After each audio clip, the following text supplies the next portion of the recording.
What's going on, guys? This is your boy Vinny the Villain, bringing you another video on Kingdom Hearts 3. Now, this is very early in the game. This is Olympus, and what I love, look at this, oh my god. Wow. Is this What I Olympus? love about how they did this is they really opened up this world. And, you know, we've been to this level so many different times, and it was just so refreshing to have a completely new perspective on the world and such a new deep dive in on it, I guess you could say, or poorly say. Now here I actually kind of got my ass handed to me, so I'm not going to show you that part. Just take my word for it. Yeah, there we go. Now you can hear the life going down there. Let me tell you this right now. Goofy is the MVP. Every time I needed him, he was there, and I gotta give it to him. Kudos to Goofy, always coming in clutch. Now what we got here is Sora's second form, which is pretty much just going Super Saiyan, is the way I like to think about it, especially when I'm yelling and as this happens.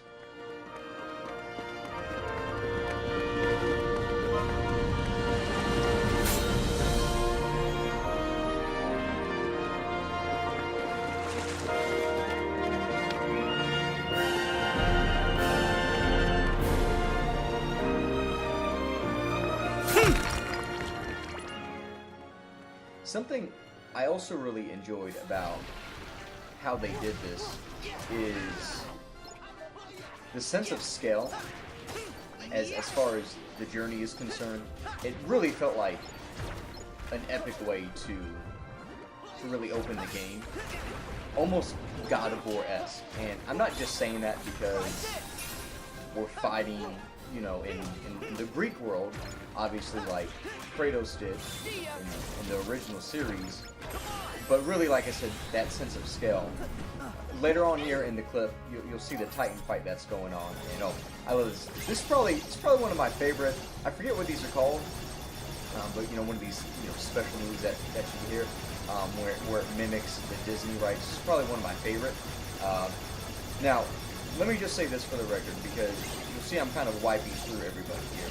I'm playing on a medium difficulty, which I did it so I would be able to enjoy the game, get through the story. I always do that, and then naturally, if I really like the game, I'm going to play it a second time on a harder difficulty.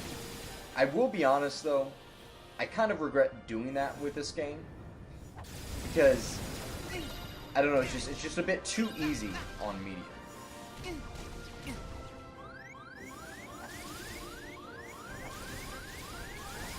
I like how they kind of switch up the pacing of the gameplay as well. Obviously, the combat is really straightforward in Kingdom Hearts, so you have to throw in these sort of, you know, like different mechanics, I guess you want to say.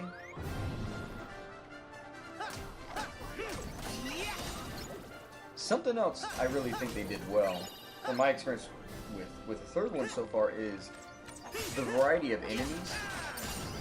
Now, given for the most part, they might be cosmetic differences, and I would assume some minor fighting differences, but kudos to the team for doing that. Focus, I really don't use that much. The aiming is pretty awkward feeling to me, and I don't know if that's intended, or if I'm being, you know, if I'm just poor with it or not.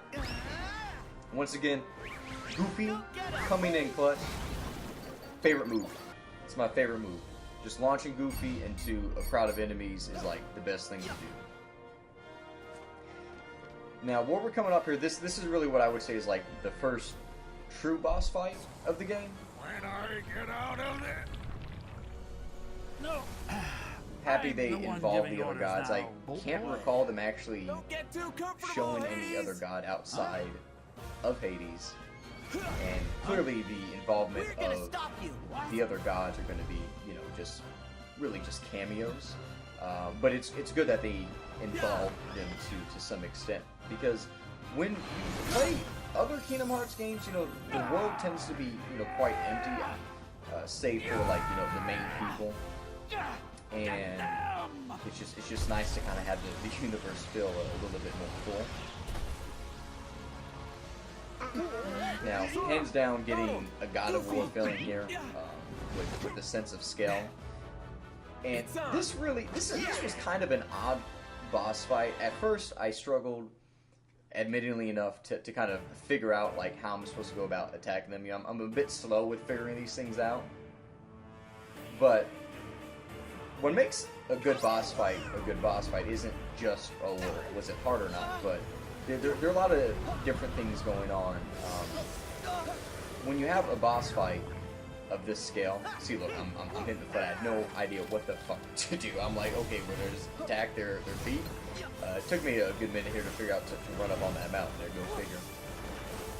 But like I was saying, when you're having a boss fight of this scale, I feel like there's only so much you can do, and boss fights like that tend to be best played if they're more simple.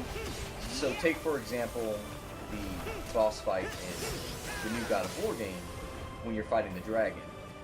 That's not the most difficult boss fight I've ever done. And it's not the most difficult boss fight in the game, but it's one that stands out to me because one of the reasons being the scale, right? It felt epic.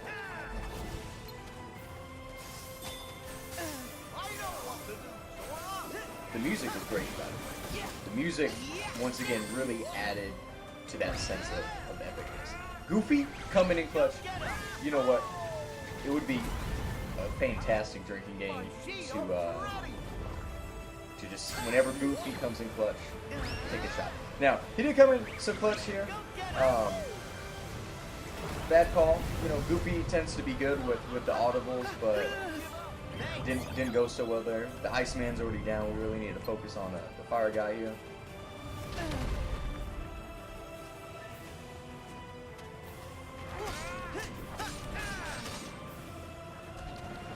Where the fuck is Hercules getting that rock from? Like, this man literally pulled a boulder out of thin air. You can see those ace blocking skills there. That comes from years and years of Kingdom Hearts experience. Thank you very much.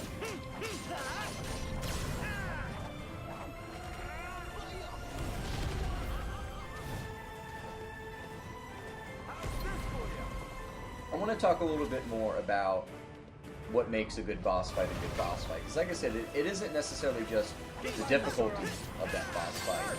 There are other things to consider. And we talked about scale. But another interesting factor with boss fights, in my opinion, is how they progress, right? Because you could be doing a boss fight for 10 minutes, and if it's literally the same type of interaction that you have with that enemy, it can get pretty dull. You need some sort of progression with that fight. And I think the way they integrated these three titans, they did well. You know, I mean, let's be honest here, guys. What the fuck can you do with a tornado? I don't even think, like, a tornado was a real titan in Greek mythology. That's just some shit like Disney pulled out of thin air, I feel like. No pun intended. Yeah, just such an odd titan to have in existence.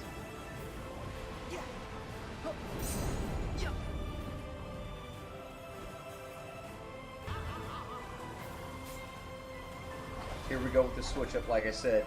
Changing up the pacing of the fight. Sort of keeping you on your toes with just thinking of how to approach the situation. I can't, and I really just can't stop with the God of War parallels. You know, I'm thinking like God of War 3 here. Take this. I feel bad for the tornado. He looks so sad. I mean, like, look. If I was the tornado titan, I would be pretty pissed the fuck off because I'm a gust of wind. Now, I didn't notice this when I originally did this boss fight. But once again, look at how they're switching things up and they're integrating the scene here. You actually have the tornado absorbing the lava from the fire titan. And here soon, you'll see him do the same exact thing with the ice titan.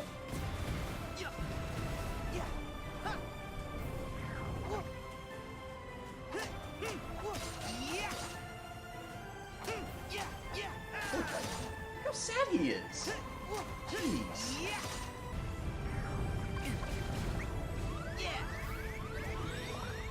probably good I didn't do this part on hard. As you can clearly tell, I was struggling when we got pretty deep here in Super 5. The maneuvering was kind of awkward for me, so that's my excuse.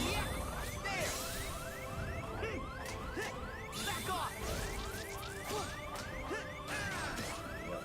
And he's pretty much done for it at this point, guys, but gotta say, and here we go with the ice. Yeah, here we go with the ice, but gotta say, I really enjoyed the boss fight. I think this was a great opening to have in Kingdom Hearts 3. And yeah, you know, everyone, thank you so much for checking out this video. Please stick around to check out more content from the Council Trolls. See you next time, everyone.